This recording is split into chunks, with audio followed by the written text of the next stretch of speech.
melimpah damainya ku rasakan. Ramadan bulan Al-Quran mendidik jiwaku, menyuburkan iman. Ku harapkan terus bersamamu selamanya. Ramadan, Ramadan, Ramadan di hati. Ramadan, Ramadan, ku mohon usahakan ini. Allah sambil menunggu yang lainnya insyaallah akan kita mulai kurang lebih 20 menit lagi memasuki acara inti untuk Ramadan 1441 Hijriah di siang hari ini. Sememangnya kau ku nantikan, hadirmu hidupkan suram di jiwaku, dan ku berjanji akan ku teruskan semangatmu itu sepanjang hidupku. Oh Ramadan,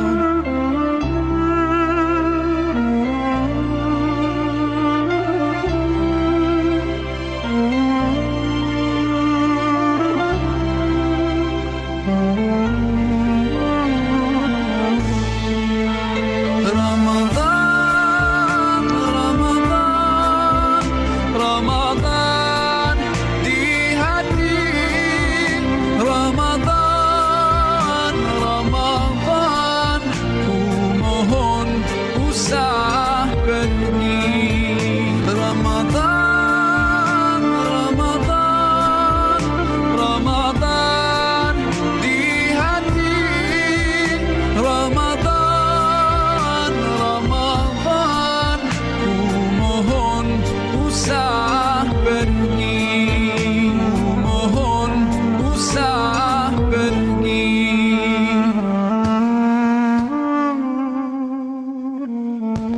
Ahlan wa sahlan, selamat datang Ai Nurbayina, Ibu Ai Nurbayina yang insya Allah akan menjadi pembicara kita di siang hari yang berbahagia ini. Alhamdulillah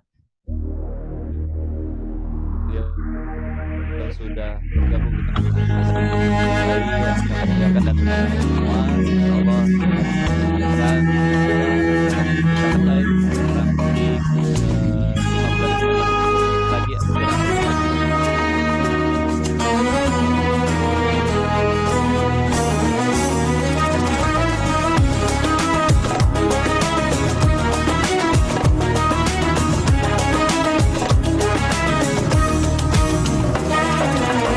We're here on this special day. Our hearts are full of pleasure.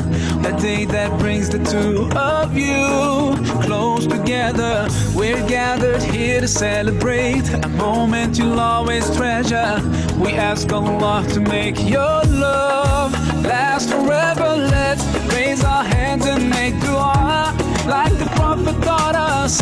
And with one voice, let's all say, say, say, Barakallahu lakuma wa baraka alaykuma wa jama'a baynakuma fi khair.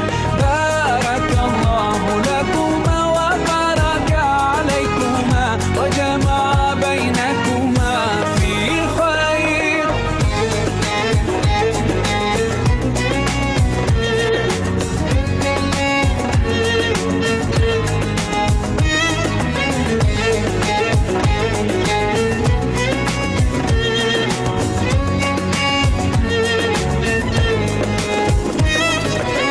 From now you'll share all your joys, through hardships support each other, together worshiping Allah, seeking His pleasure.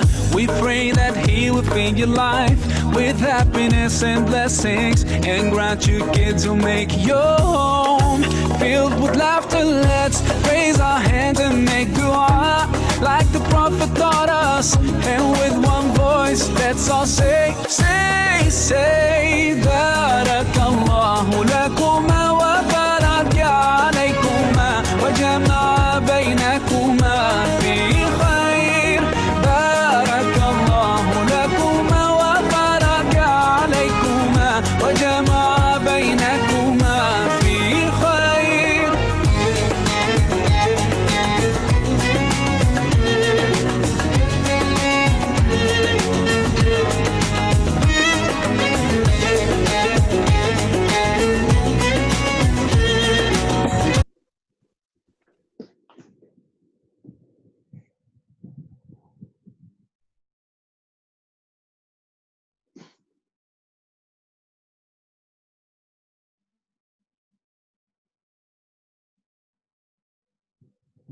Ya, sekali lagi kami ucapkan ahlan wa sahlan, selamat datang kepada Bapak Ibu, kepada rekan-rekan semua di room Zoom kita di siang hari yang berbahagia ini. Insya Allah di siang hari yang mulia ini, yang penuh Allah limpahkan keberkahan, insya Allah kita sama-sama akan mengkaji, kita sama-sama akan belajar tentang mengelola keuangan keluarga muslim.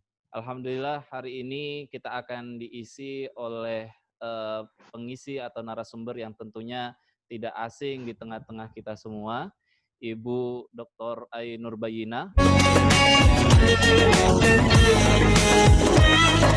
Barakallah, barakallah, barakallah, barakallah, barakallahu lakum wa lana, barakallahu lakum wa lana.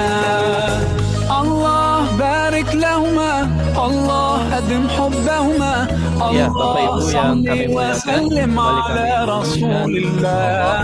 الله تب علينا، الله ارضى عنا، الله اهد خطانا على سنة نبينا. Let's raise our hands and make dua like the Prophet taught us, and with one voice let's all say, say, say, Barakallahu lana. Wabarakatuh. Waalaikumsalam warahmatullahi wabarakatuh. Alhamdulillahilladzi hadana lihadza wa ma kunna linahtadiya laula an hadanallah.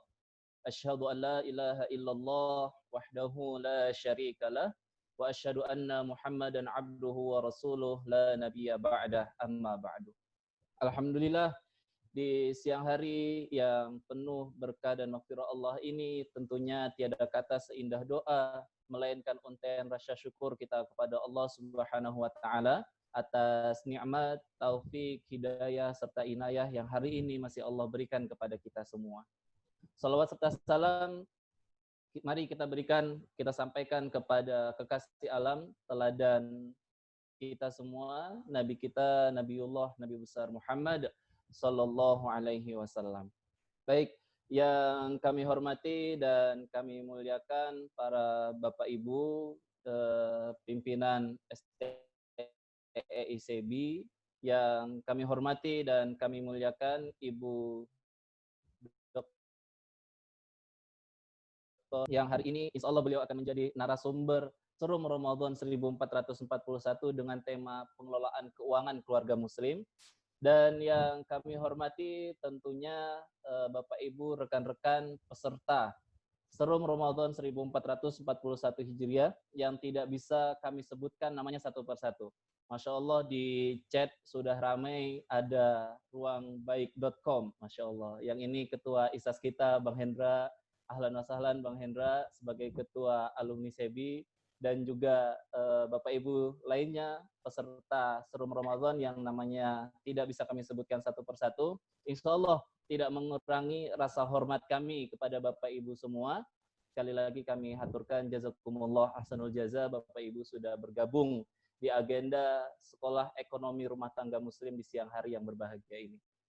Baik, Bapak Ibu yang kami muliakan, tidak berpanjang kalam karena waktu juga sudah semakin larut. Mari kita buka agenda Serum Ramadan 1441 Hijriah di siang hari ini dengan sama-sama mengucapkan basmalah. Bismillahirrahmanirrahim.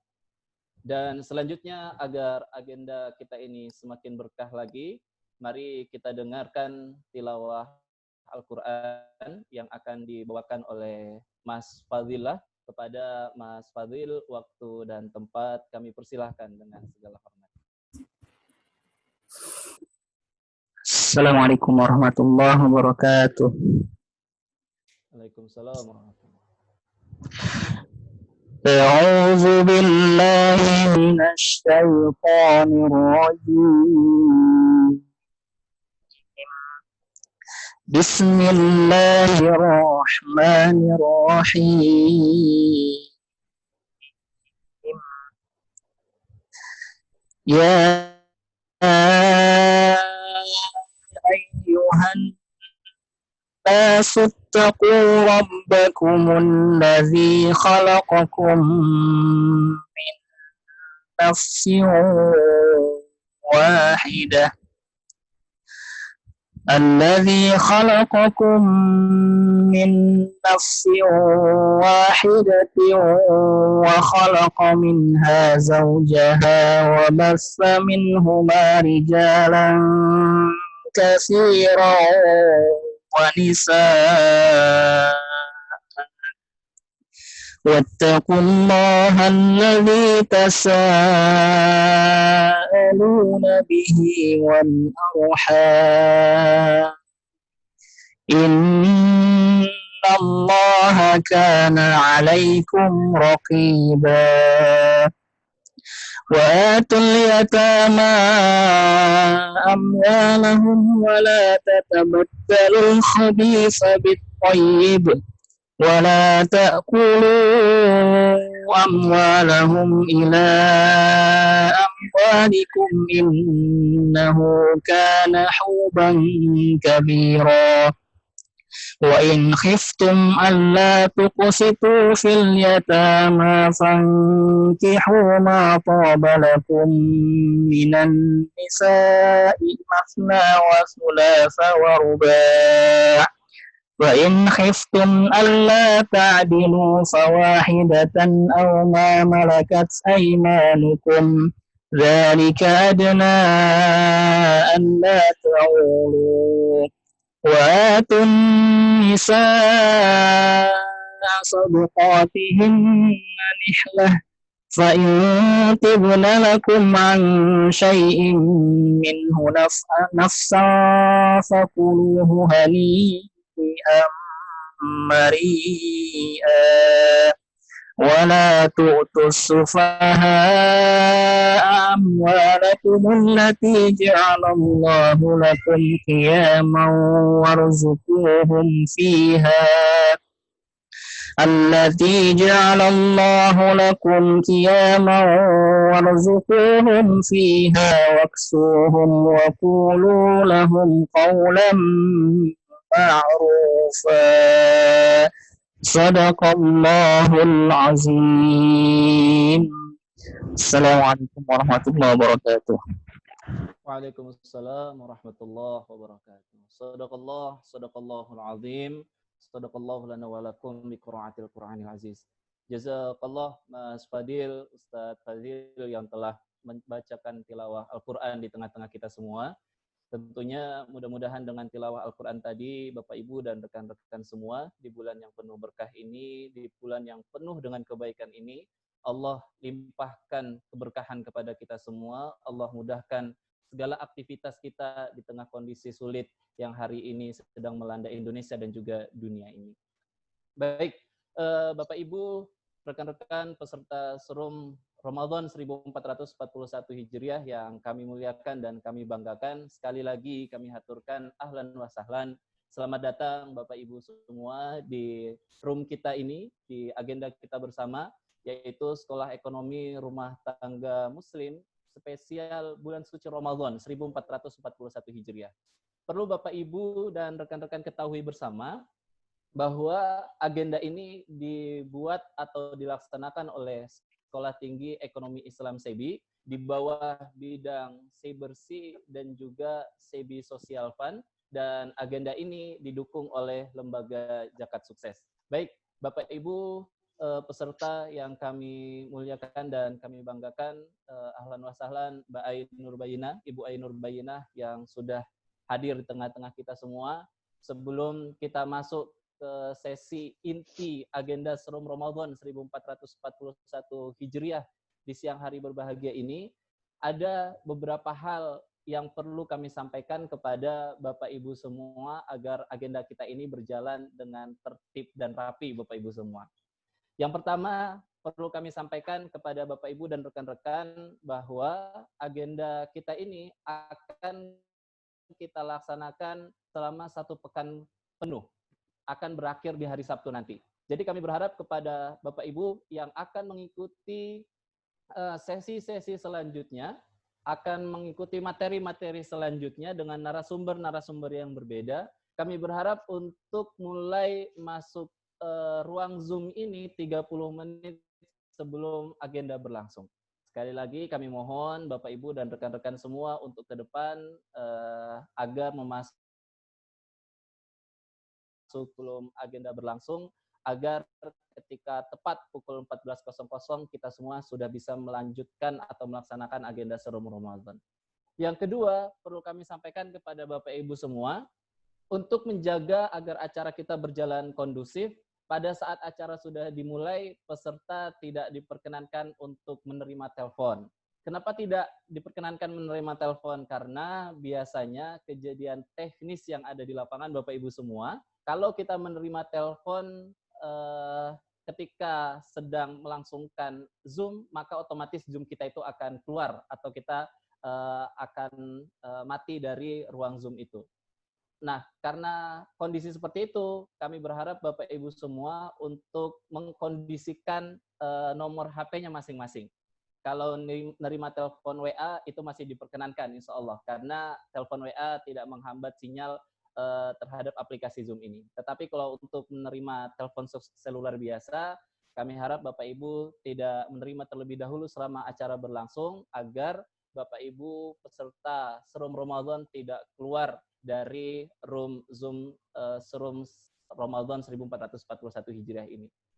Yang ketiga, perlu kami sampaikan kepada Bapak Ibu semua bahwa untuk mekanisme tanya jawab nanti, untuk sistem diskusi kita nanti, Bapak Ibu diperkenankan untuk bertanya langsung dengan syarat Bapak Ibu menuliskan nama, strip bertanya di kolom chat. Nanti moderator yang akan mempersilahkan dan menghidupkan suara Bapak Ibu untuk langsung bertanya kepada narasumber kita di siang hari ini.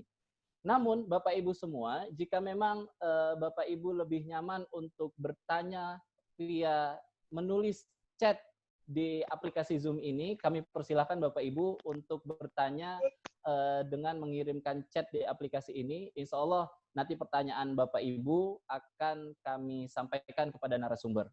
Insya Allah sesi tanya jawab akan berlangsung 2 sesi. Untuk satu sesinya itu ada 3 pertanyaan. Total ada 6 pertanyaan di sesi Serum Ramadan 1441 Hijriah ini. Baik, yang terakhir Bapak Ibu, kami mohon maaf kepada Bapak Ibu semua selama agenda berlangsung untuk tidak mengaktifkan audio dan juga video Bapak Ibu semua. Sekali lagi kami sampaikan kepada rekan-rekan Bapak Ibu peserta Serum Ramadan selama agenda berlangsung untuk tidak mengaktifkan audio dan juga video. Selama pemateri memberikan materinya tidak diperkenan untuk mengaktifkan audio dan video. Insya Allah Bapak Ibu bisa mengaktifkan audio dan juga video ketika nanti kita memasuki sesi diskusi atau sesi tanya jawab. Baik, Bapak Ibu yang kami muliakan, mungkin itu saja sebagai pengawalan tata tertib acara kita agar agenda kita ini berjalan dengan lancar, berjalan dengan rapi, dan tentunya mudah-mudahan Allah limpahkan keberkahan di agenda Serum Ramadan 1441 Hijriah ini. Baik, rekan-rekan dan Bapak Ibu peserta Serum Ramadan yang kami muliakan, mungkin langsung saja karena Ibu Ai sudah hadir di tengah-tengah kita semua, kita sapa terlebih dahulu narasumber kita yang Masya Allah tentunya kita tidak asing dengan narasumber kita satu ini. Assalamualaikum Ibu Ai. Waalaikumsalam warahmatullahi wabarakatuh. Waalaikumsalam warahmatullahi wabarakatuh. Baik Bu, sehat Bu Ai ya? Sehat Alhamdulillah ya. Alhamdulillah. Insya Allah masih Habis puasa ya Bu? ya, Alhamdulillah. Insya Allah. Baik, Alhamdulillah. Jazakillah Ibu Ai sudah berkenan untuk diskusi di siang hari ini. Insya Allah Ibu Ai akan menyampaikan tema tentang pengelolaan keuangan keluarga muslim. Baik, sebelum saya serahkan ke Ibu Ai, mohon izin Ibu Doktor untuk saya sekilas saja membacakan CV beliau, yang CV beliau sudah ada di depan screen kita, di depan layar kita, dan insya Allah teman-teman juga tidak asing dengan pemateri kita yang satu ini. Beliau bernama Dr. Ai Nurbayyinah, SEI MM. Dan beliau beralamat di Villa Dago, Klaster Nusa 2, Blok B4 di Tangerang Selatan. Dan Bu Ai ini mungkin saya persingkat saja. Hari ini beliau adalah direktur daripada Cybersea, yaitu lembaga penelitian di STE ICB, dan beliau adalah dosen di Sekolah Tinggi Ekonomi Islam SEBI. Banyak sekali prestasi dan juga buku yang sudah beliau buat selama beliau mengabdi di dunia pendidikan. Teman-teman bisa lihat di layar begitu banyak buku yang telah dibuat oleh narasumber kita yang satu ini. Ibu Ai Nurbayinah adalah alumni dari STE SEBI dan beliau adalah alumni perdana Sekolah Tinggi Ekonomi Islam yang mendapatkan gelar doktor dengan predikat cum laude. Masya Allah, barakallah Bu Ai. Ya, mungkin itu saja sekilas CV yang bisa saya bacakan untuk narasumber kita di siang hari yang berbahagia ini. Insya Allah Bapak Ibu semua jika ingin lebih kenal atau akan menghubungi langsung Ibu Dr. Ai Nurbayinah, beliau sangat terbuka karena beliau orangnya sangat bersahabat dan ya, narasumber kita hari ini pasti sangat luar biasa dan teman-teman tidak asing dengan itu semua. Baik, Ibu Ai bisa kita mulai, Ibu Dokter? Ya, baik, insya Allah. Baik, mungkin bisa disapa kurang lebih sudah 38 orang yang sudah bergabung di ruang Zoom kita hari ini, Ibu. Bismillahirrahmanirrahim. Baik, dimulai ya? Boleh ya? Baik, Bu, tafadhol. Waktu dan tempat kami persilakan. Alhamdulillahirrahmanirrahim. Assalamualaikum warahmatullahi wabarakatuh. Waalaikumsalam warahmatullahi wabarakatuh. Terima kasih Kak Misbah, juga ini sahabat Serum Ramadan yang sudah berkenan join di agenda kita di hari kedua ya. Sekolah Ekonomi Rumah Tangga Muslim, edisi spesial bulan Ramadan. Tadi beberapa ada yang saya lihat chatnya masuk ya, sahabat kita dosen dari Universitas Pancasila, kemudian juga ada Bang Hendra nih, bosnya alumni SEBI, ada Kamil juga ya. Alhamdulillah juga sahabat Serum Ramadan semua yang tidak bisa saya sebutkan satu persatu, alhamdulillah bisa silaturahim di sini. Bersyukur kita kehadirat Allah Subhanahu wa taala di siang hari di tengah Ramadan.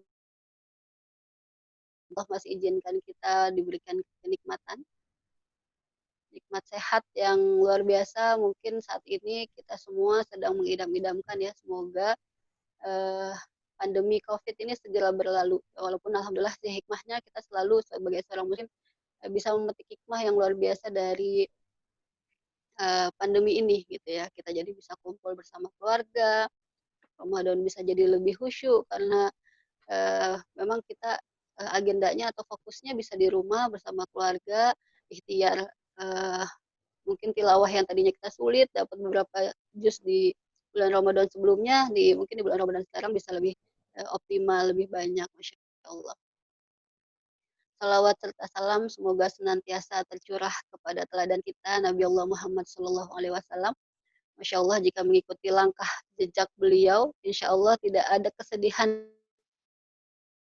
di dalam kehidupan kita, gitu ya. Karena Masya Allah perjuangan beliau itu benar-benar bisa menguatkan bahu kita, menguatkan lengan kita, bukan cuma untuk berdiri bagi diri.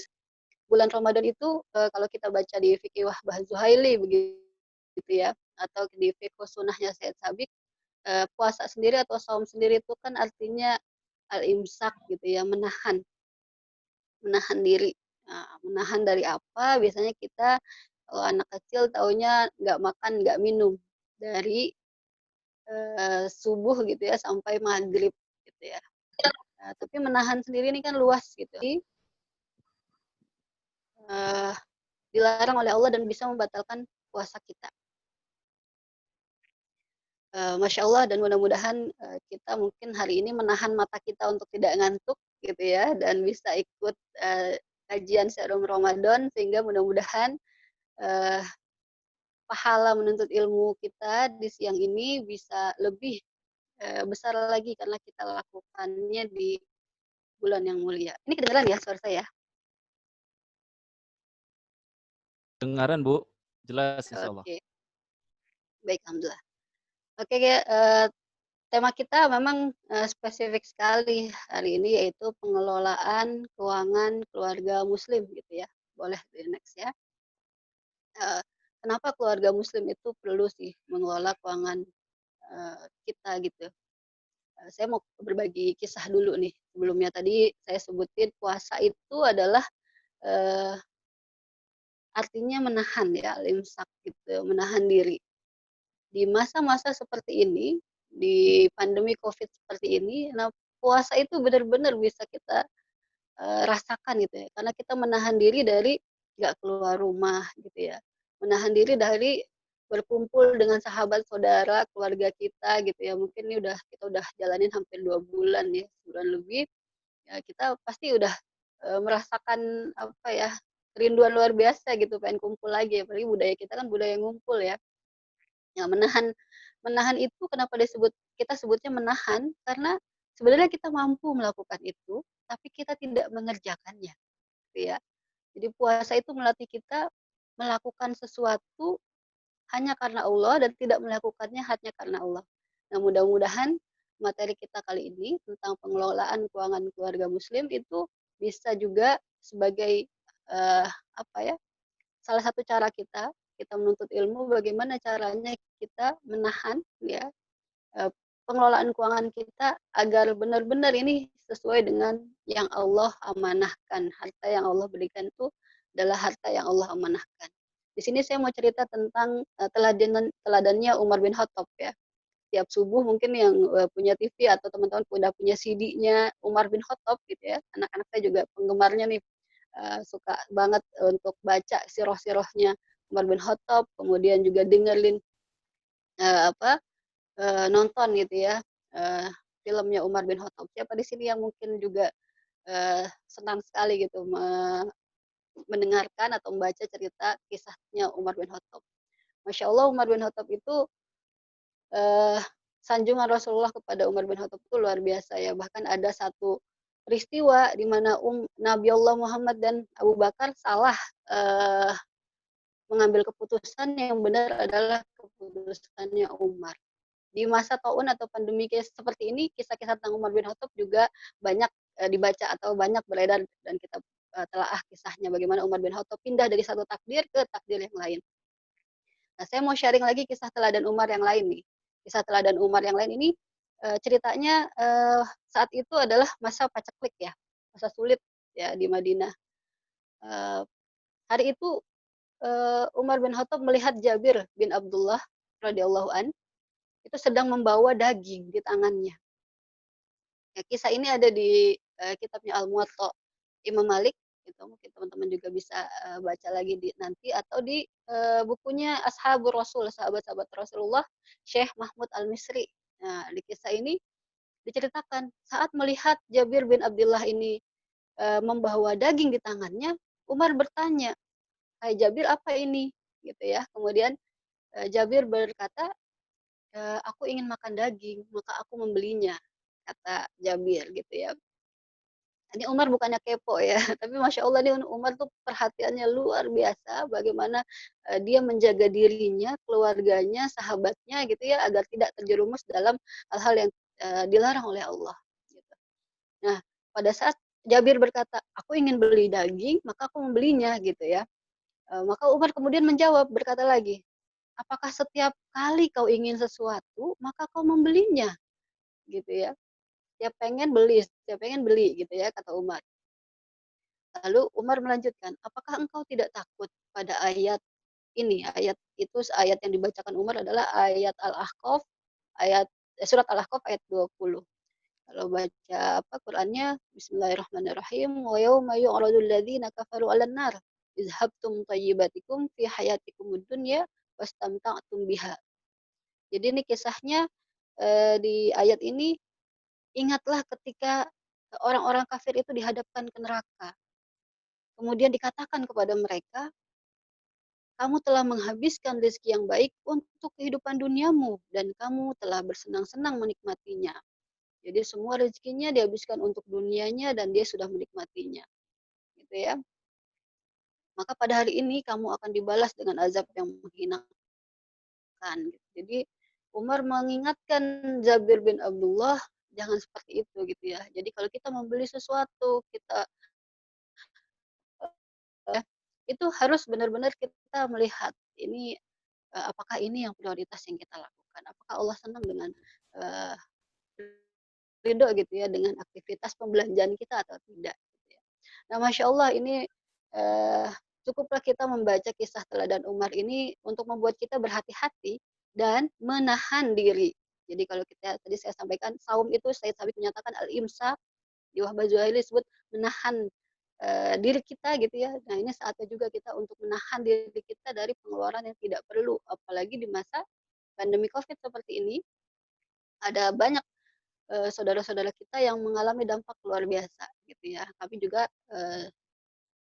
dibantu nih mahasiswa SEBI kita melakukan riset kecil-kecilan, survei 100 lebih UMKM kita, hampir sebagian besarnya terdampak gitu ya. Ya kita juga mungkin bisa langsung melihat kondisinya, bahkan kelas menengah pun sekarang mengalami kesulitan keuangan. Jadi benar-benar kita perlu mengecek gitu ya, mengevaluasi kembali ini apa yang kita lakukan ini sudah betul atau tidak, Allah ridho atau enggak, kemudian apakah pengeluaran kita ini adalah pengeluaran yang prioritas. Gitu. Oleh karena itu kita pelajari hari ini tentang pengelolaan keuangan keluarga muslim ya. Apa sih yang akan kita pelajari? Insya Allah ada 4 hal yang kita bahas di sini. Mudah-mudahan waktunya cukup. Kalau tidak cukup, nanti materinya insya Allah akan di-share buat sahabat serum semua. Jadi di sini nanti saya mungkin agak cepat aja kali ya. Kita bahas yang inti-intinya. Nanti detailnya sahabat serum bisa baca lagi di materinya dan feel free gitu ya. Kita silaturahim lagi nanti via email atau WhatsApp untuk silaturahim lanjutannya. Ada 4 hal yang kita bahas di sini insya Allah. Pertama, kenapa sih harus dikelola? Gitu ya. Yang kedua, kemudian prioritas apa aja nih yang harus jadi item wajib dalam pengelolaan keuangan kita. Kemudian yang ketiga, nanti coba cek apakah kita ini termasuk yang sehat gitu ya keuangannya. Jadi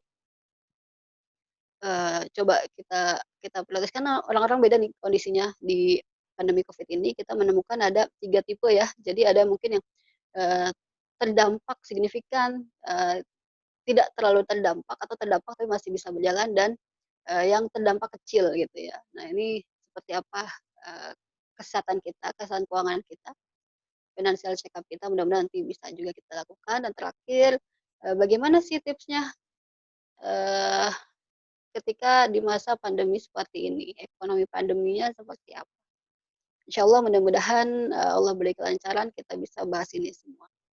Ini saya langsung aja ya Pak Moderator. Fadhol, Mbak.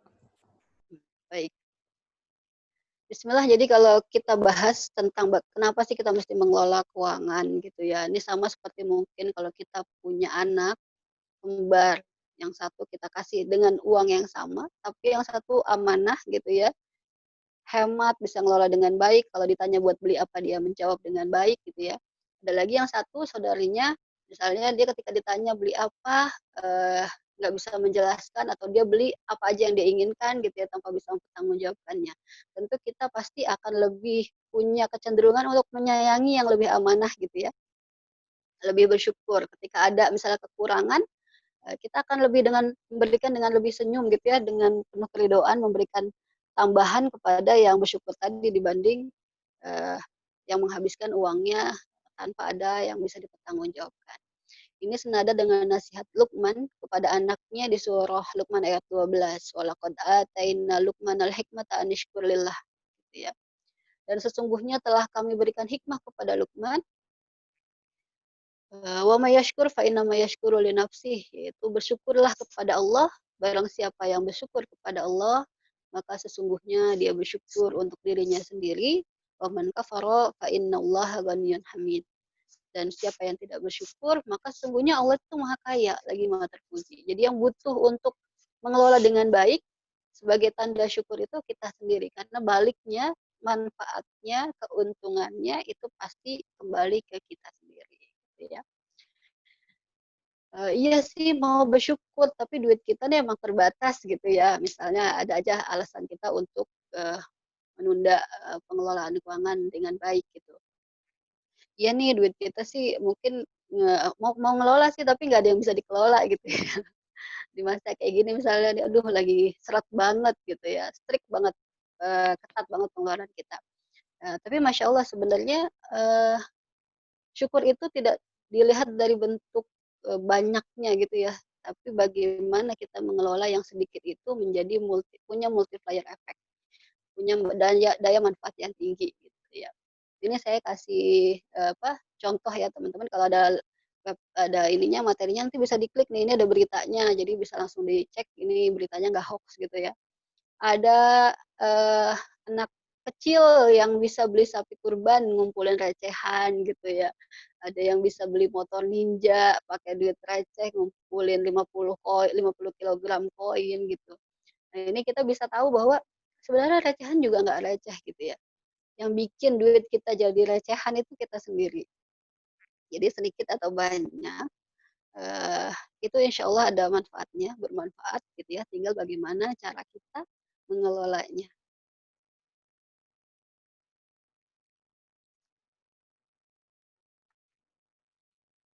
Oke.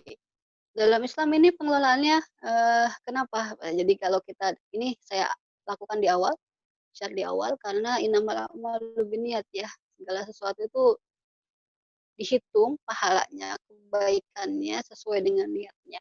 Nah, niat kita apa nih mengelola ini gitu ya. Mungkin kalau konvensional kita tahu kita kelola keuangan supaya duit kita nih terakumulasi, bahasa simpelnya biar cepat kaya gitu ya. Kita punya banyak uang, jadi kita punya freedom, financial freedom, punya kebebasan finansial gitu. Nah, kalau kita apa sih tujuan kita ngelola ini gitu ya. Next pertama, kita sebagai muslim tadi melakukan sesuatu itu bukan karena pengen aja, pengen dikelola nih gitu ya. Tapi apakah Allah juga menginginkannya? Nah, kita bisa baca di surat An-Nisa ayat 5. Surat An-Nisa ayat 5 ini Allah melarang keras ya. Jadi nggak bisa tuh kalau dalam, rule kita, prinsip kita, kita nggak boleh tuh mengelola hartanya kalau dia belum mampu, belum tahu ilmunya, gitu ya. Di surat An-Nisa ayat 5, dan janganlah kamu serahkan kepada orang-orang yang belum sempurna akalnya, bukan cuma anak kecil, tapi juga orang dewasa yang belum mampu mengatur harta bendanya, harta yang Allah jadikan sebagai pokok kehidupan. Gitu. Harta itu penting banget ya. Jadi nggak mungkin dalam Islam itu ngatur mulai dari cara kita makan, minum, bahkan ke toilet itu diatur, maka nggak mungkin urusan uang yang menjadi pokok kehidupan itu nggak ada aturannya. Nah, ini pasti ada aturannya. Aturannya seperti apa itu yang kita coba pelajari. Saya juga masih belajar ya di sini, jadi kita sharing aja. Yang kedua hadisnya, gimana sih memang cara ngelolanya gitu. Bisa hadis tuh memperkuat ayat Al-Qur'an ya.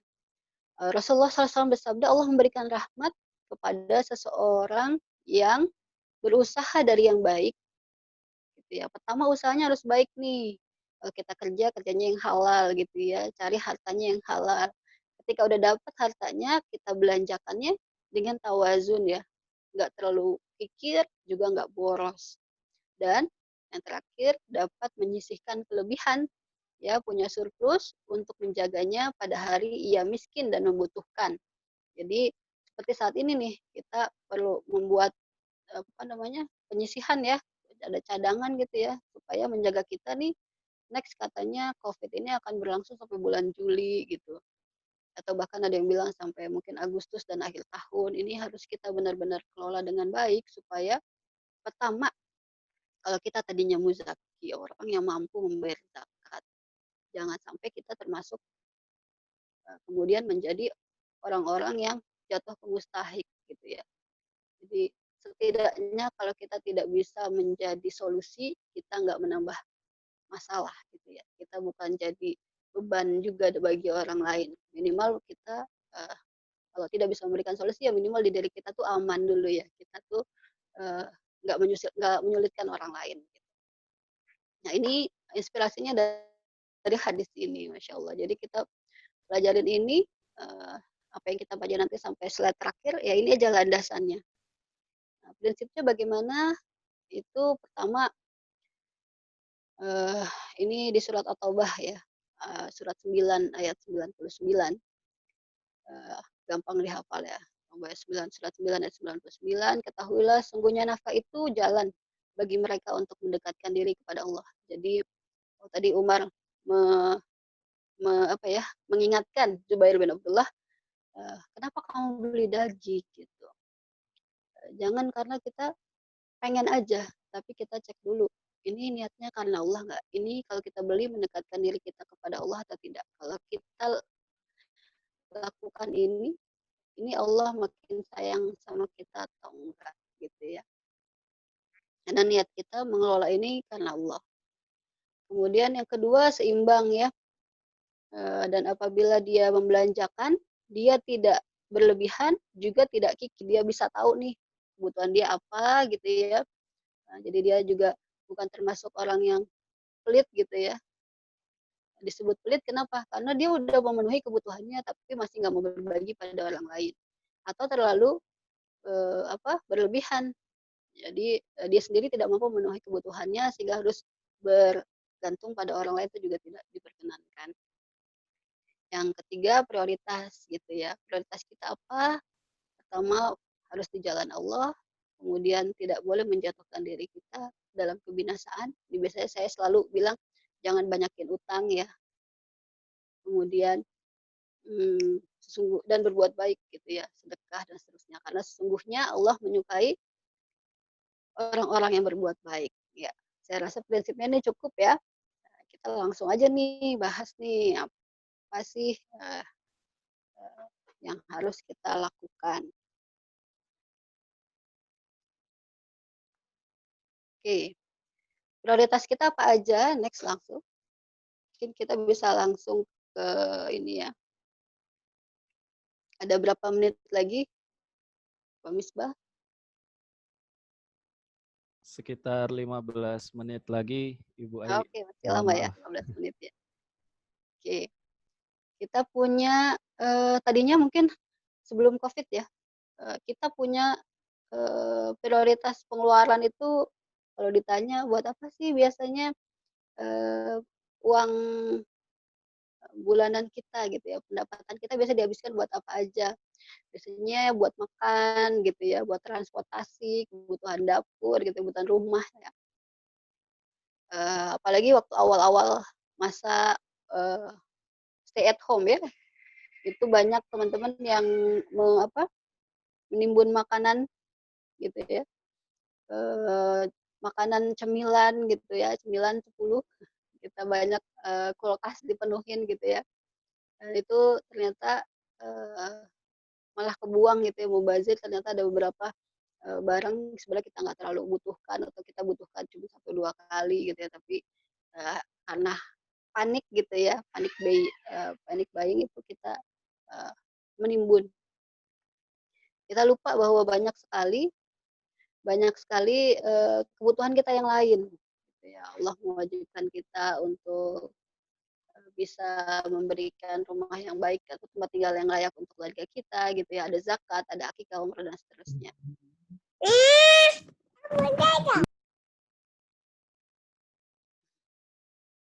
Oke, bisa next ya. Nah, oke.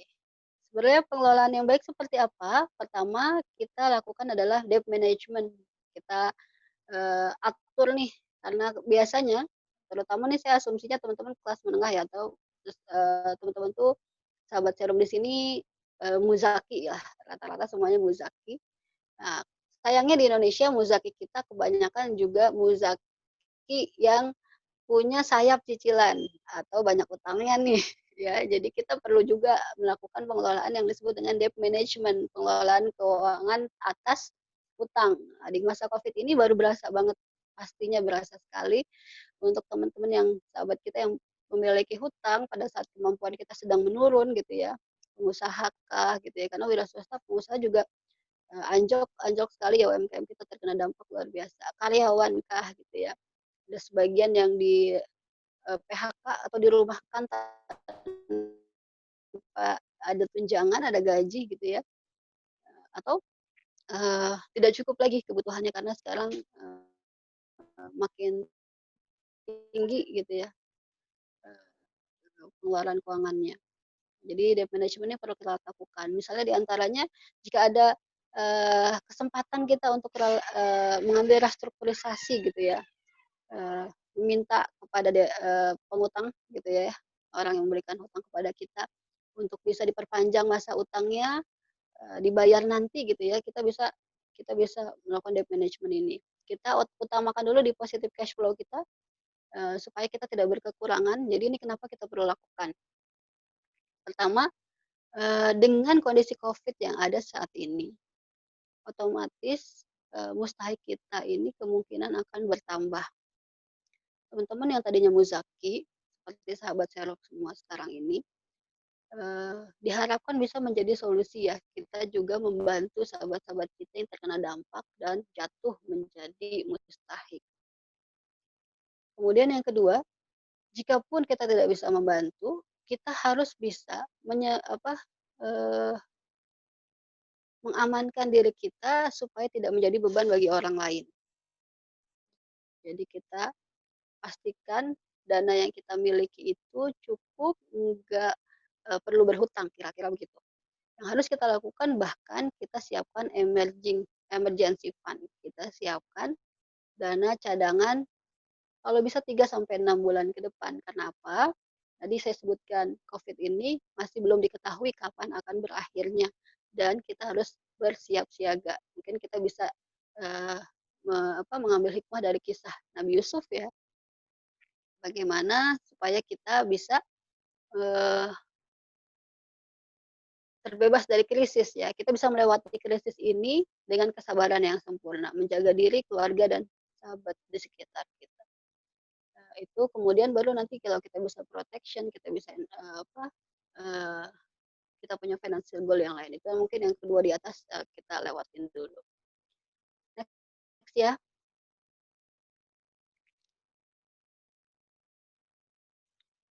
Oke, ini nanti lanjut aja ya bagaimana cara kita merencanakan keuangan.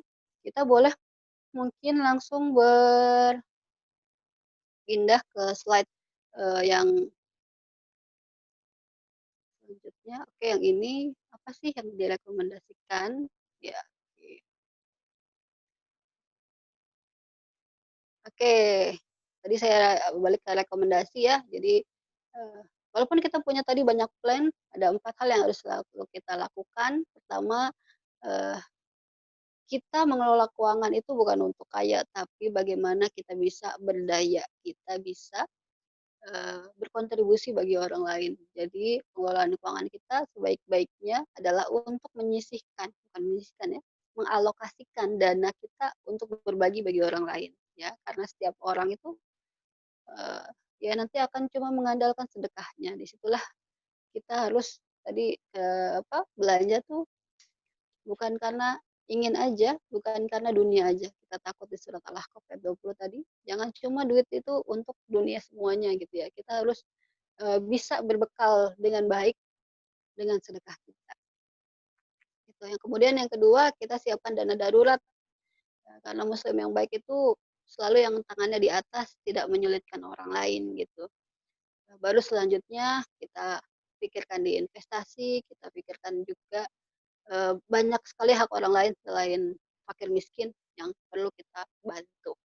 Apalagi kalau sekarang ya, banyak juga kita menemukan bahwa yang sulit itu bukan hanya orang-orang di kampung gitu ya. Kita bisa bilang nggak cuma orang-orang yang pekerja informal atau pekerja harian gitu. Sekarang karyawan juga mungkin teman-teman melihatnya punya mobil, punya rumah gitu ya, tapi dia juga butuh dibantu. Nah, ini juga ada hak orang lain yang kita harus lakukannya bersama-sama gitu. Ini bagaimana caranya kita muslim semuanya sinergi untuk saling bantu satu sama lain. Karena pasti nggak bisa kita lakukan sendiri gitu. Oke. Nah, kita ada di kondisi yang mana sih? Nah, itu kita bisa cek nih, cek kesehatan keuangan kita.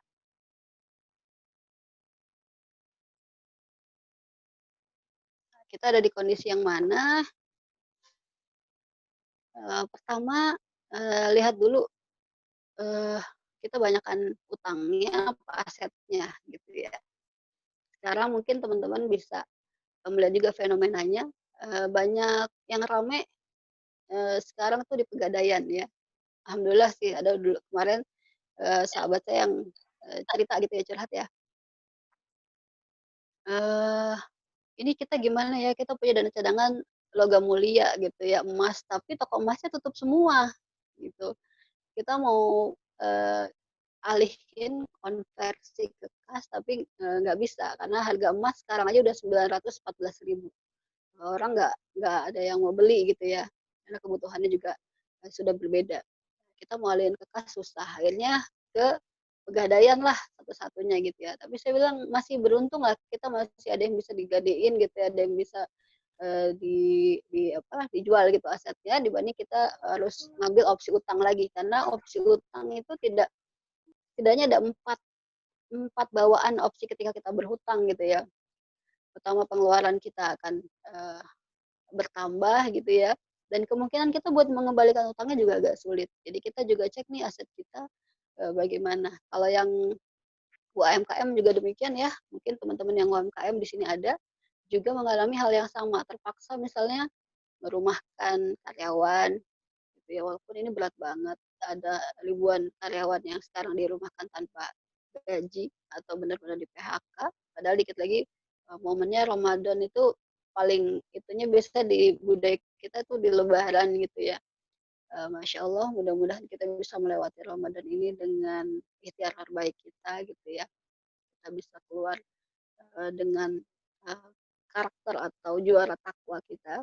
Nah takwa itu juga berat ya, ya benar-benar takwa itu benar-benar akan diuji, nah mudah-mudahan kita bisa melewati ujian ini dengan sebaik-baiknya. Nah ini kira-kira yang bisa teman-teman hitung gitu ya, ada kemampuan ini atau enggak. Eee, Minimal kita bisa hitung sekarang di kemampuan, dana darurat kita ini ya. Ini mungkin kekecilan ya, screen-nya.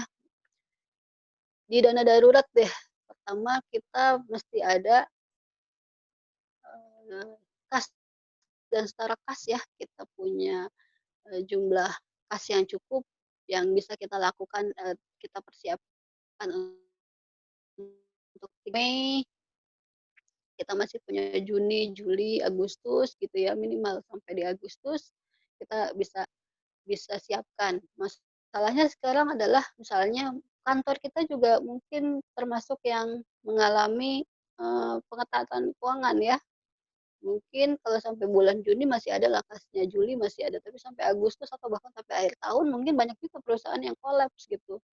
Atau mungkin kita tetap kerja tapi, digaji sebagian atau nggak digaji mungkin. Jadi kita harus benar-benar siapkan itu dari sekarang mumpung teman-teman yang masih punya gaji atau masih ada uangnya gitu ya.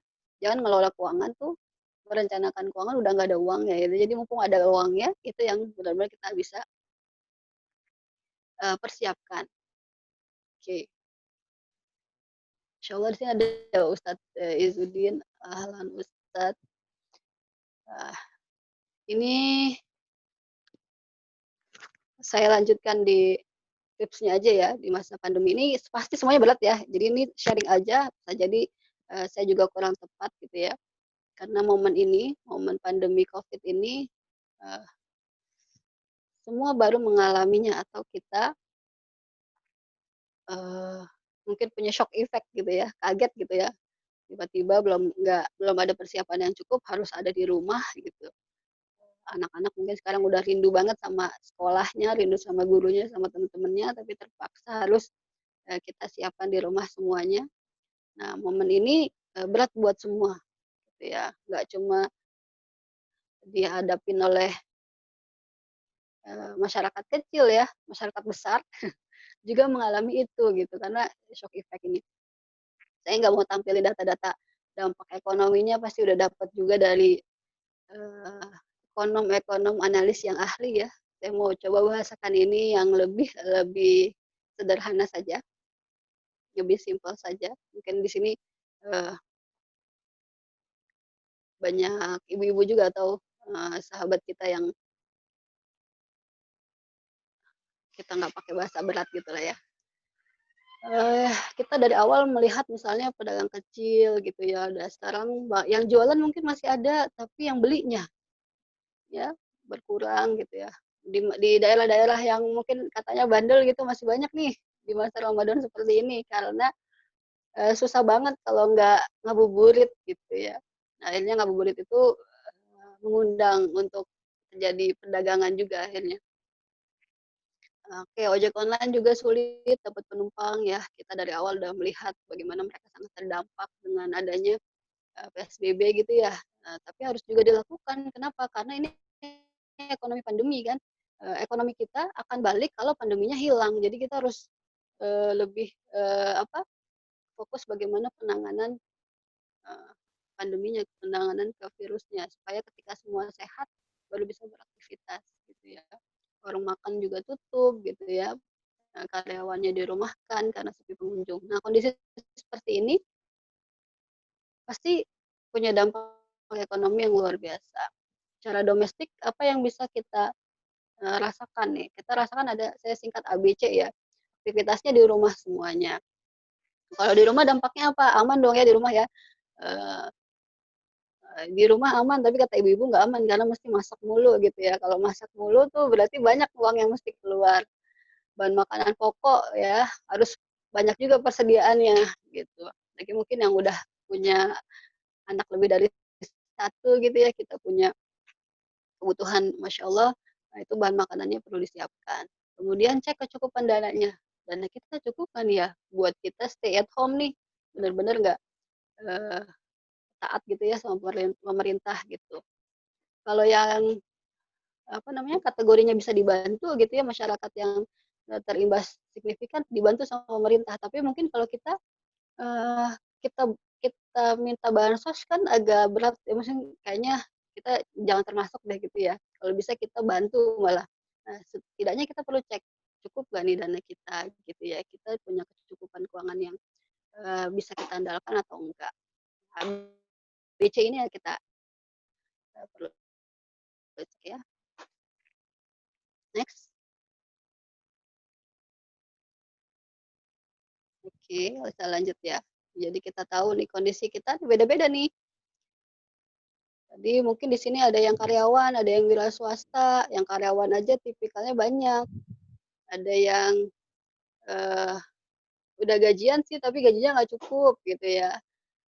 Ada yang juga diliburkan gitu ya, tanpa gaji, ada yang dirumahkan. Nah ini seperti ini, seperti apa? Masih bisa sih ada gajian bulan ini, tapi bulan depan kita nggak tahu nih kondisinya. Perusahaan kena dampak juga, yang wira swasta apalagi Masya Allah, gitu. Kita bisa lihat, alhamdulillah misalnya bulan ini kita masih ada uang bisa diputerin untuk berdagang gitu ya, tapi penjualannya menurun, gitu. Ini ada uang, ini omset gitu ya, jadi beda antara omset sama laba kan. Kalau omset tuh penjualan ya, uang penjualan, bukan laba kita. Jadi kalau diputar ini, kita juga khawatir apakah nanti penjualan bulan berikutnya itu akan lebih baik atau tidak, gitu. Ya, kondisi seperti ini karena macam-macam juga untuk, eee, menyesuaikan, beradaptasi dengan kondisi ekonomi yang telah dapat pertolongan Allah, gitu. Kalau kita baca surat,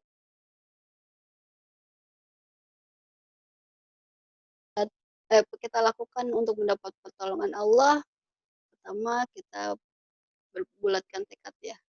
Bismillah insyaallah dengan dana yang kita miliki sekarang, kita akan berusaha untuk bisa, mengaturnya sebaik-baiknya, supaya tidak menjadi beban bagi orang lain, kemudian bertawakal. Tawakal itulah yang menjadi kunci pertolongan Allah. Next, tekadnya banyak, tekadnya ini mulai dari tidak menyulitkan orang lain. Jadi ini kita tahu ya ekonominya ekonomi pandemi, tadi saya sampaikan ekonomi pandemi artinya, kita nggak bisa sehat sendiri. Jadi kalau teman-teman bikin jus gitu, bikin, apa, minuman jahe buat sehat imun kita sendiri, karena Kalau kita sehat tapi tetangga kita nggak sehat, terganggu juga gitu kan, virusnya juga bisa kena ke kita. Tapi bukan berarti bukan kita ini ya, maksudnya takut sama tetangga, jangan sampai kayak gitu juga, nggak sampai paranoid ya. Tapi artinya kita menjaga diri dan orang-orang di sekitar kita. Jadi kita bantu orang lain jangan panik buying beli sesuatu tuh, aduh nih kayaknya nanti takut, nggak ada makanan dibeli semua tahan 2 minggu. Jadi begitu 2 minggu nggak dipakai, apa namanya, didiamkan itu basi telurnya ya, busuk ya. Kemudian, eee, hal yang lain misalnya, bahkan jangan juga lakukan pembelian yang tidak perlu tadi ya, pengen beli, "Ah, nih mumpung karena lagi pandemi seperti ini ada diskon banyak nih, diskon panci lah ya, termasuk juga apa nih yang kebutuhan yang kira-kira belum prioritas gitu, ada uang akhirnya kita beli itu karena pengen beli." Nah, itu kita harus benar-benar bertekad, tekadnya dimulai di bulan Ramadan ini karena kalau kita bisa melalui Ramadan ini dengan baik, insya Allah eee, akan baik juga gitu ya di bulan-bulan berikutnya. Tapi sebaliknya ketika Ramadan ini kita gagal gitu ya, menahan diri kita, padahal ini adalah bulannya pengendalian diri, bulannya menahan diri dari yang tidak diperlukan, tidak prioritas, maka kita sedang merencanakan kegagalan kita di bulan-bulan yang lain gitu ya. Jadi ini di sini ujiannya, mudah-mudahan kita bisa sekali lagi melalui Ramadan ini dengan sebaik-baiknya. Nah, teman-teman bisa tambahin ya tekad yang lain, mungkin ada yang bisa bisa nambahin, tekad lain yang teman-teman bisa lakukan. Ini saya kelamaan nggak Pak Moderator? Nggak ya? Kurang lebih 5 menit lagi, Ibu. Mohon maaf. 5 menit lagi, oke. Jadi saya suka sekali sama, gambar ini. Bukan suka ininya ya, tapi bagaimana ini menggambarkan kondisi yang sekarang kita sedang hadapi. Kita ada di perahu yang sama, kita punya ancaman Covid, tapi juga kita punya ancaman resesi atau ancaman dampak ekonomi yang luar biasa lebih besar. Jadi orang bisa mungkin, bahasa kerasnya gitu ya, meninggalnya bukan karena Covid nih ya, tapi karena kondisi ekonominya gitu. Jadi ini saling beriringan. Jadi karena ini ekonomi pandemi, sekali lagi ekonomi pandemi, kita baru bisa sehat ekonominya kalau pandeminya juga sudah hilang. Jadi Masya Allah, ini menunjukkan bahwa tawakal kita pada Allah tuh harus lebih besar lagi. Dan kita nggak bisa dengan ombak yang kemungkinan sebegini besar, nggak mungkin punya sampan sendiri. Kita harus bikin perahu yang sama-sama kita bikin gitu ya, mungkin sekuat perahunya Nabi Nuh gitu. Jadi kita harus sama-sama karena, badainya bakal lebih besar gitu ya. Kita nggak mungkin bikin sampan buat menghadapi ini, gitu. Jadi ini perlu, eee, apa, kita, lakukan sinergi bersama di semua pihak. Jadi, semua yang bisa disinergikan gitu ya, kita sinergikan. Oke, boleh next.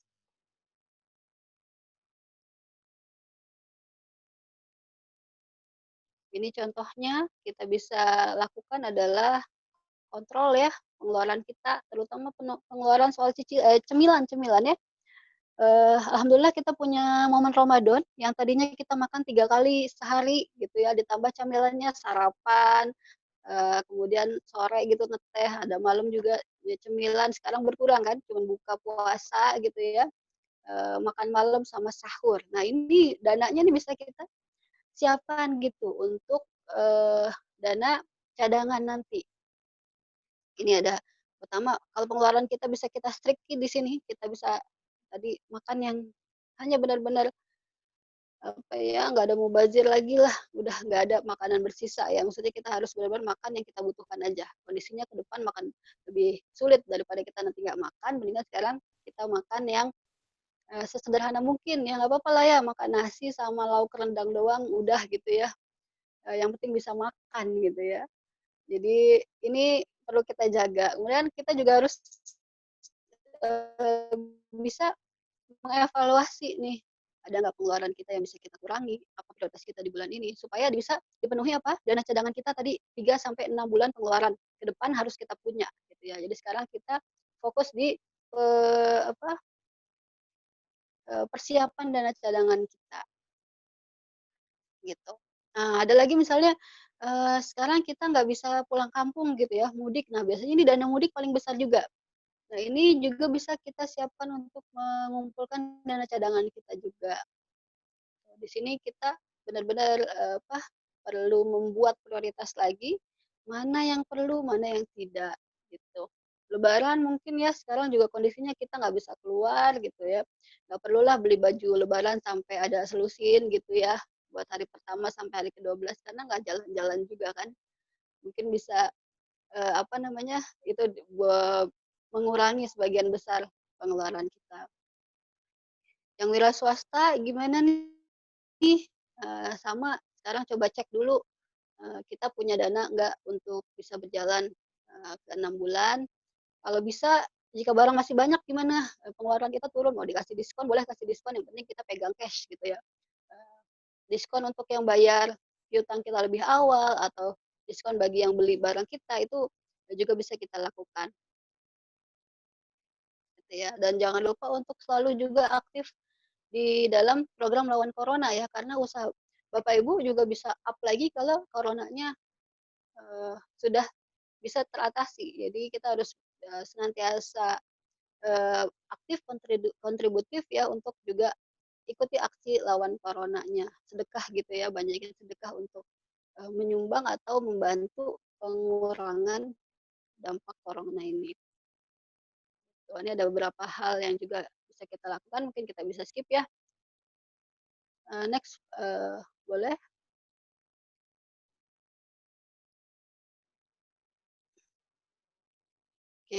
Oke, kita next aja ya. Ini asuransi kalau bisa ambil cuti, kita ambil cuti premi. Kemudian kalau tabungan kita sebaiknya jangan dihabiskan sekarang karena kondisinya masih panjang. Berapapun yang bisa kita hemat itu akan sangat berharga bagi orang-orang di sekitar kita. Kondisinya sekarang semua punya kesulitan. Ya, berapapun yang bisa kita support, kita bantu untuk support itu. Next.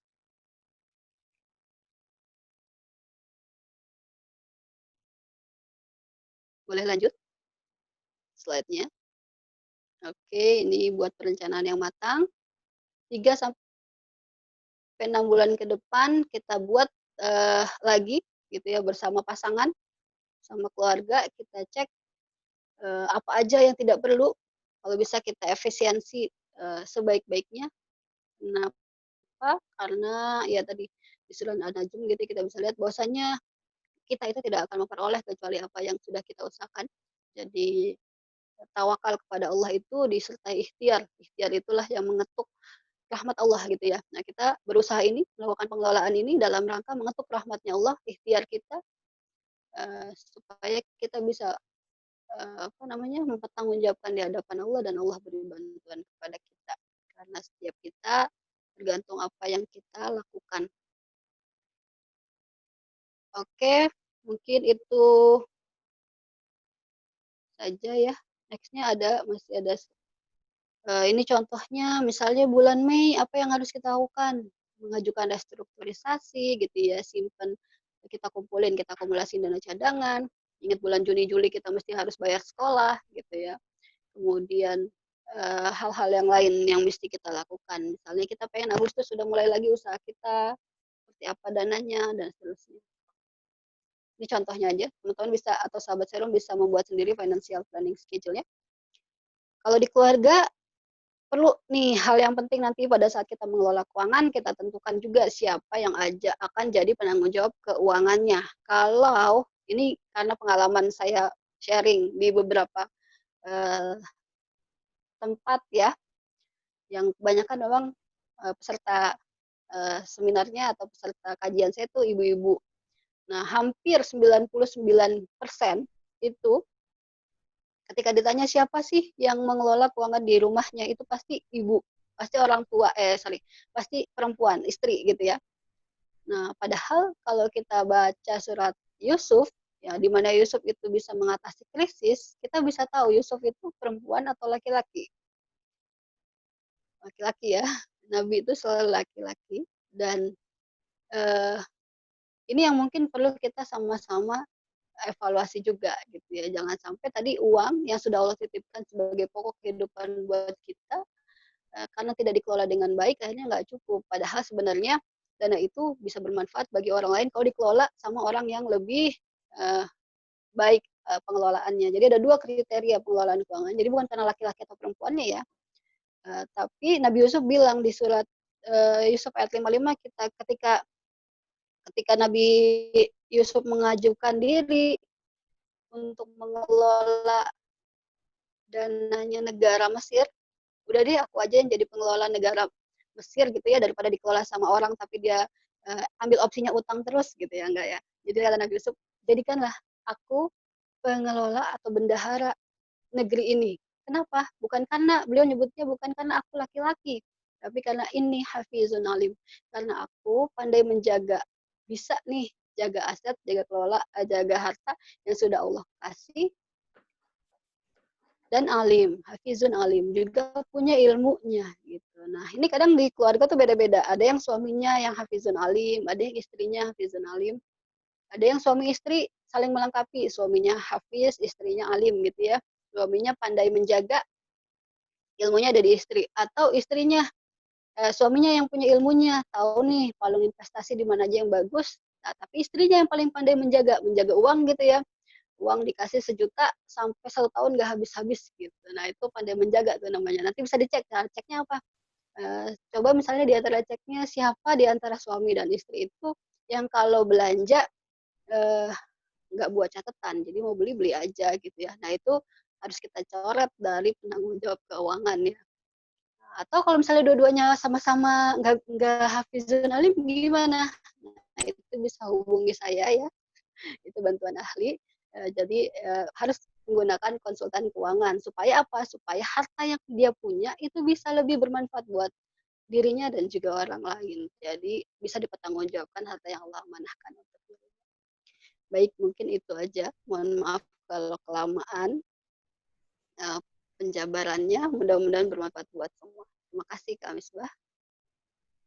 Baik, terima kasih Bu Ai, Masya Allah sangat luar biasa atas materi yang Ibu sampaikan.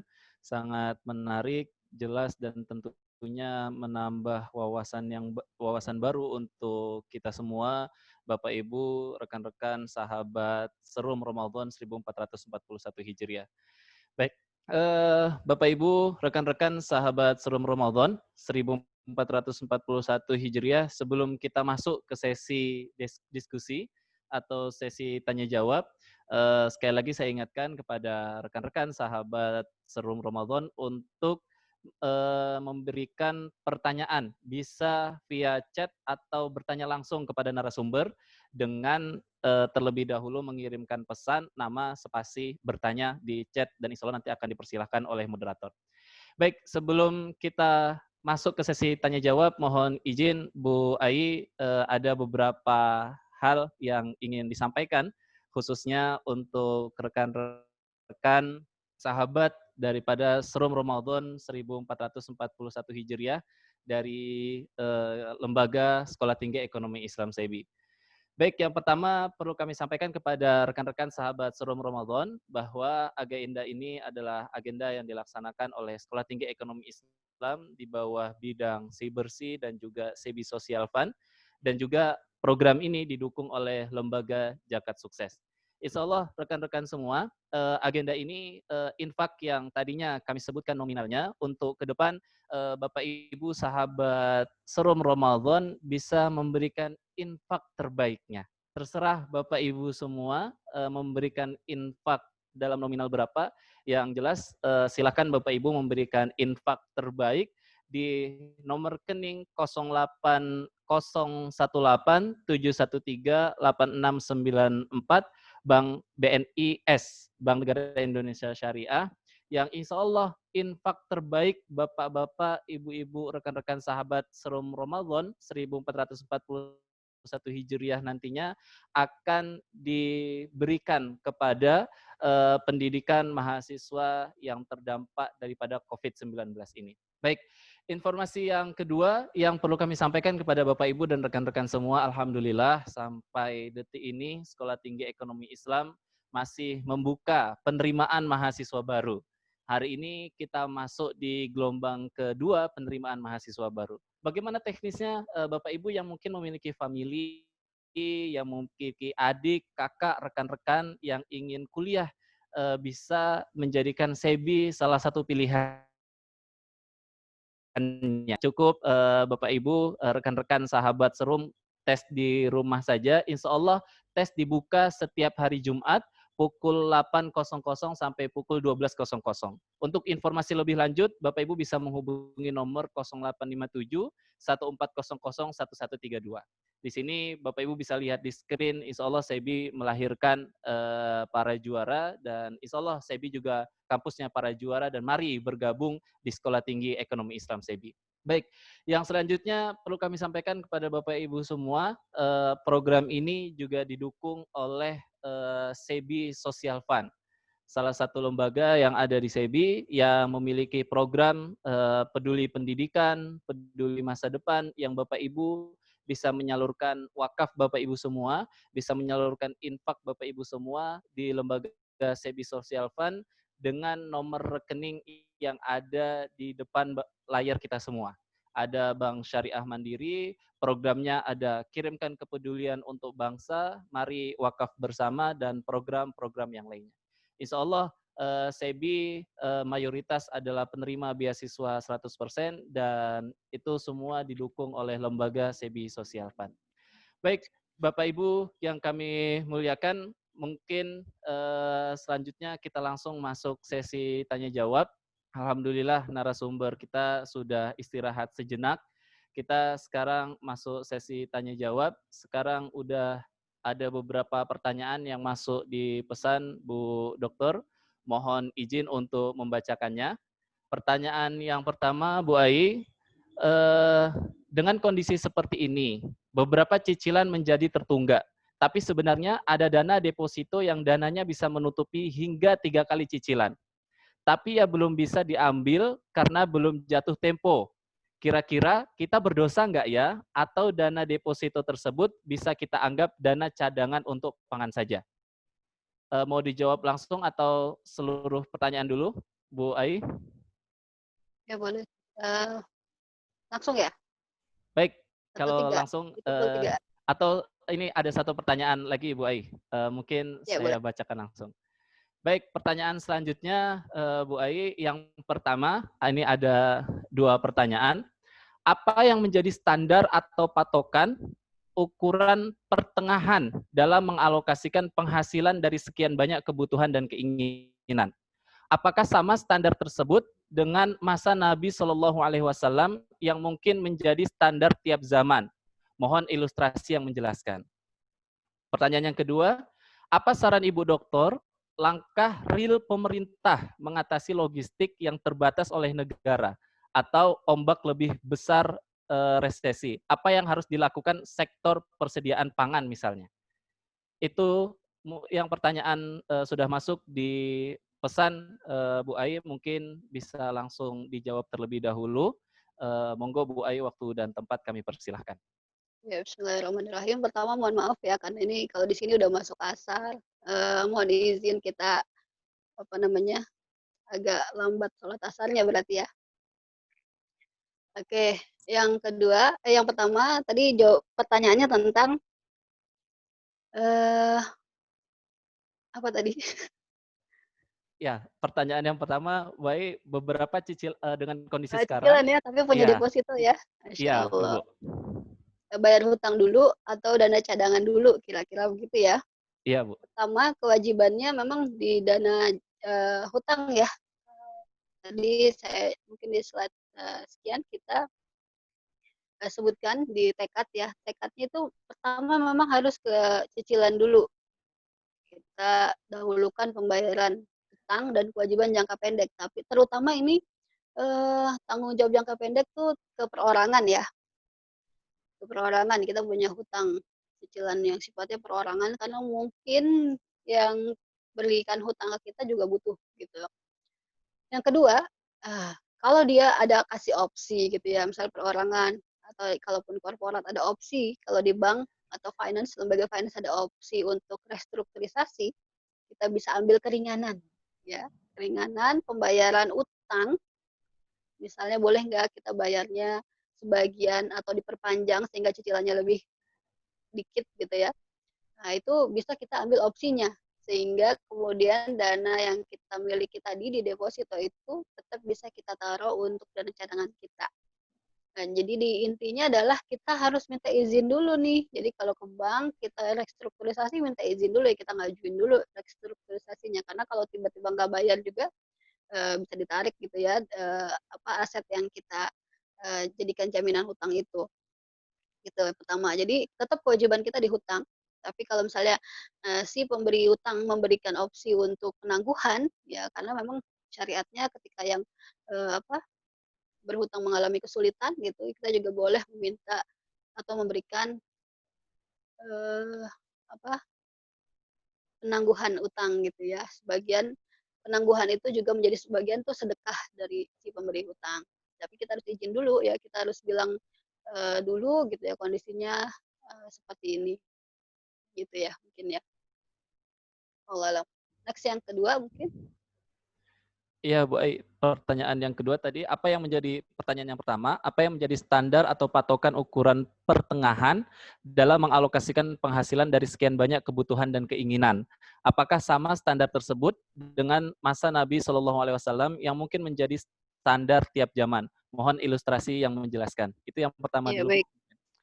Baik, Masya Allah. Ya, jadi kalau kita bilang standar, sebenarnya standarnya ada dua standar. Ada standar kuantitatif, ada standar kualitatif.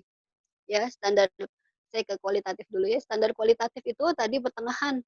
Kita tidak boleh terlalu kikir dan tidak boleh terlalu apa namanya berlebihan gitu ya, terlalu boros ya. Kategori kikir dan boros memang masing-masing orang berbeda gitu ya kualitatif itu. Tapi kebutuhan orang itu relatif sama. Contoh kebutuhan pokok makan, makanya ada namanya UMK ya atau upah minimum UMP upah minimum provinsi gitu ya. Jadi orang itu bisa hidup layak di satu wilayah itu berapa sih gitu ya.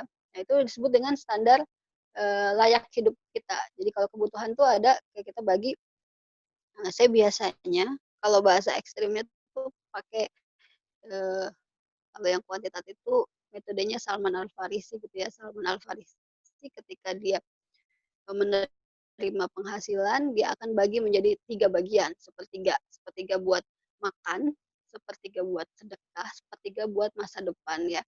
Buat diputar lagi kira-kira gitu, buat diinvestasiin. Nah, ini tapi ini agak berat misalnya ya kalau buat kita yang baru mengelola keuangannya.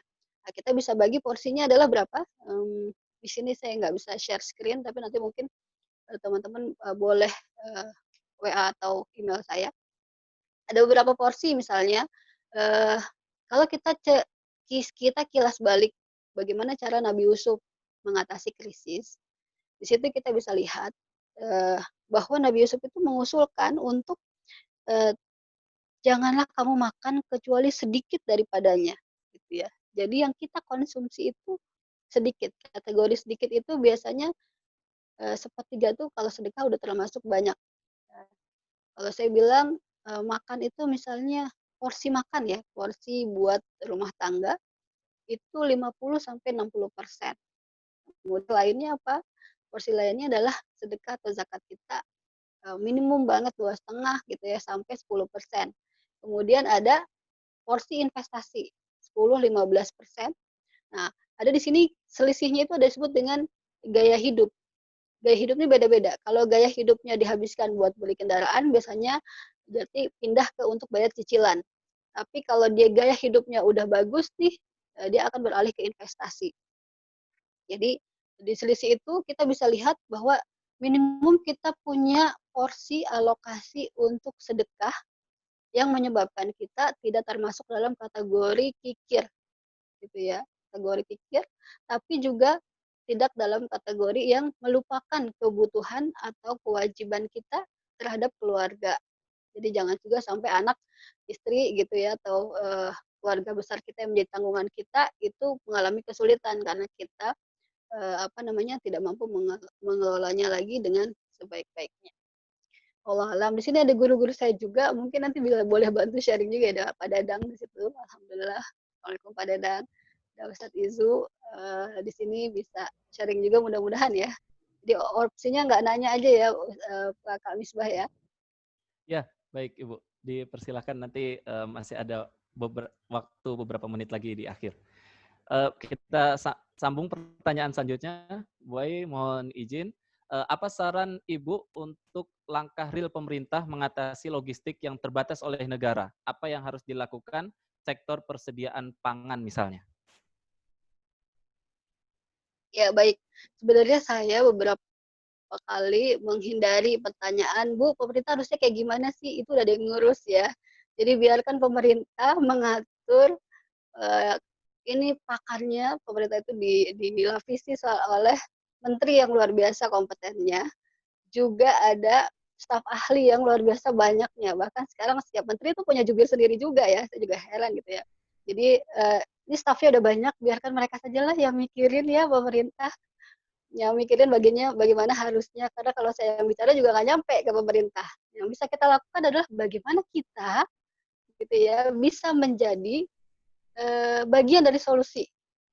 Minimal kita tidak menjadi beban bagi pemerintah lah kira-kira gitu. Pemerintah udah susah ya, udah capek mungkin ya. Kita jangan merepotkan dia. Kalau bisa ya kalau ada bansos buat masyarakat yang membutuhkan, kita nggak jadi bagian dari situ, kita yang support juga. Karena nggak mungkin juga pemerintah bisa ini sendiri, bisa melakukan ini sendiri. Apalagi budaya kita Indonesia itu masya Allah ya, dari awal kita merdeka juga bukan karena satu dua pemerintah gitu ya, tapi memang urunan rembukan bantuan yang dilakukan yang diberikan oleh masyarakatnya. Kita terbiasa bottom up nih, ya jadi bukan top down. Jadi kita uh, saran saya cuma satu, pemerintah baik-baiklah ya sama masyarakatnya karena dia tidak bisa melakukan itu sendirian.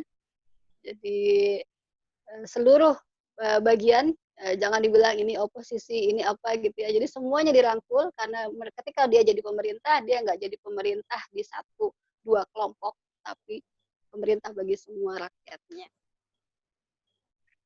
Baik, Gitu ya. jazakillah Bu Ai. Ada satu pertanyaan dan insya Allah mungkin ini pertanyaan terakhir Bu Ai karena waktu kita sudah 15.22 sedangkan agenda Baik. kita ini sampai 15.30. Mungkin pertanyaan terakhir dari Pak Aris Hermawan. Bagaimana pandangan Ibu terhadap hutang? Bagaimana sikap dan timbangan terbaik bagi keluarga muslim terhadap hutang ini? Tafadhol Bu Ai mungkin bisa dijawab. Masya Allah. Jadi ekonomi hutang ini punya bahasan sendiri. Mungkin kita nggak selesai di satu sesi ini gitu ya bahas hutang. Tapi poinnya di prinsip hutang adalah bagi kita yang akan berhutang, kita di prinsip dalam Islamnya kalau bisa jangan berhutang. Ya, maksudnya kita menahan diri dari berhutang. Tapi hutang itu bukan sesuatu yang diharamkan karena Rasulullah SAW juga pernah melakukan beberapa kali transaksi berhutang, gitu ya. Hutang itu diperbolehkan ketika dalam kondisi mendesak di masa di mana yang kita butuhkan adalah kebutuhan pokok atau kebutuhan primer kita. Jadi bukan untuk lifestyle atau konsumtif. Nah, dari sisi si pemberi hutang, kalau bisa malah dia juga membuat opsi untuk ada opsi hutang. Kita jualan gitu ya, kita berniaga, kita memberikan opsi ketika ada pembayaran tunai, ada juga pembayaran non tunai atau kredit gitu ya. Supaya apa? Supaya orang-orang yang tidak memiliki kemampuan keuangan bisa juga mengakses kebutuhannya gitu ya dan terbantu. Ya, jadi hadisnya kan barang siapa memberikan hutang itu sama dengan 2 kali pemberian hutang sama dengan pemberian sedekah gitu ya. Jadi ini bagi yang memiliki kemampuan dia sebaiknya memberikan hutang, tapi bagi kita yang mau melakukan hutang sebaiknya jangan. Itu prinsip Islam dalam berhutang. Nah, utang juga ini tidak semata qard aja ya, utang konsumtif. Nanti dalam Islam juga ada banyak model jenis pembiayaan dengan basis hutang. Gitu. Nah ini mungkin akan dibahas nih di segmen yang lain. Kalau bisa. Baik, Bu Ai, Masya Allah, jazakillah khairan, sangat jelas penjabaran dan penjelasan narasumber. Mudah-mudahan bagi rekan-rekan sahabat Serum Ramadan, Sekolah Ekonomi Rumah Tangga Muslim yang tadi bertanya di forum ini sudah terjawab seluruhnya oleh Ibu Ai Nurbainah yang insya Allah tadi sudah menjawab secara keseluruhan. Bu Ai, akhirnya mungkin kita sudah sampai di penghujung acara. Kami mengucapkan terima kasih banyak jazakillah khairan kepada Bu Ai Nurbainah yang hari ini sudah bersedia untuk berbagi ilmu, berbagi informasi yang sangat luas, sangat banyak kepada kita semua. Mudah-mudahan ilmu atau sharing yang tadi Bu Ai berikan kepada sahabat Serum Ramadan, Sekolah Ekonomi Rumah Tangga Muslim, tentunya mendapatkan keberkahan dan tentunya menjadi manfaat dan ilmu baru bagi sahabat Serum Ramadan 1441 Hijriah. Terima kasih sekali lagi Bu Ai, mudah-mudahan atas lelah Bu Ai, atas keikhlasan Bu Ai memberikan informasi, memberikan ilmu kepada kita semua, Allah balas dengan pahala yang berlipat ganda. Amin. Amin. Allah. Amin. Baik. Jazakallah.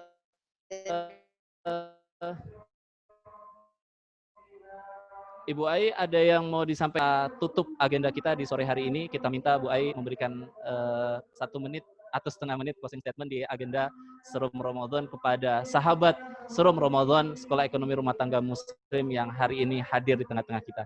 Tafadhol Bu Ai. Baik, alhamdulillahirabbil alamin, jazakallah ahsanal jaza. Kak Misbah sudah memandu agenda kita hari ini. Mudah-mudahan bermanfaat buat saya pribadi dan kita semua seluruhnya.